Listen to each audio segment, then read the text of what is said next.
మహబూబాబాద్ జిల్లా డోర్నకల్ నియోజకవర్గం కోంపల్లి గ్రామ పంచాయతీ కుమ్మరి బజార్లో ఉన్నటువంటి డ్రైనేజీ ద్వారా వచ్చే గ్రామంలో నుండి నీరు మొత్తం నా పంట పొలంలోకి వదులుతున్నారు అని మల్లు యాకయ్య సన్నాఫ్ వెంకన్న నా యొక్క పంట పొలం దాదాపు 1/2 ఎకరం పొలం నీటి కుంటలాగా ఉంది. ఈ విషయాన్ని సంబంధిత అధికారులకు ఎన్నోసార్లు చెప్పినా కూడా గ్రామ పంచాయతీ వారు కూడా పట్టించుకోవడం లేదని మీ టీవీ రిపోర్ట్లకు తెలియజేసిన దయచేసి మీ ద్వారానైనా నాకు న్యాయం చేయించండి అని రైతు ఆవేదన వ్యక్తం చేస్తున్నాడు.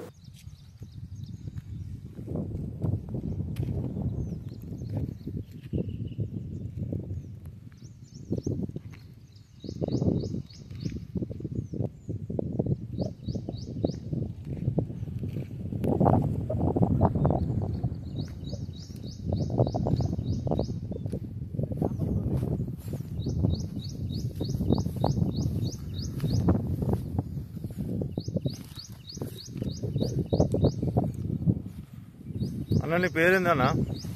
మల్లు యాకయ్య. నీ ప్రాబ్లం ఏంది ఒకసారి చెప్పండి. కాంపెల్లి గ్రామంలో నుంచి వచ్చే మున్సిపాలిటీ వాటర్ మొత్తం అక్కడి నుంచి మొత్తం ఇళ్ళకి వచ్చి మొత్తం ఒక 1/2 ఎకరం మడి వేస్ట్ అయిపోయింది. గత 2-3 సంవత్సరాల నుంచి కూడా ఇదే వేస్ట్ అయిపోతుంది. అయినా కానీ ఏ అధికారులు పట్టించుకోవట్లేదు. ఎంతమంది అధికారులకు కూడా కంప్లైంట్ ఇచ్చిన అయినా కానీ ఏ అధికారి పట్టించుకోవట్లేదు. దగ్గర 1/2 ఎకరం మడి గత 2-3 సంవత్సరాల నుంచి ఇదే పరిస్థితిలో ఉన్నాను. ఎన్నిసార్లు చెప్పినా కానీ ఎవరు పట్టించుకోవట్లేదు.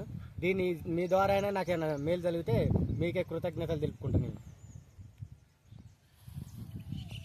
ఇది ఒక్క సాయం అయితే చేయండి. మీ దావేళ ఈసారి చేస్తే మీకే ఎంతో రుణపడి ఉంటాను.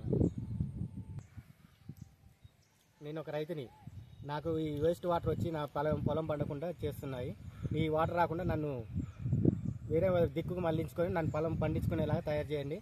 ఇదే నా మనవి కోరుకుంటాను.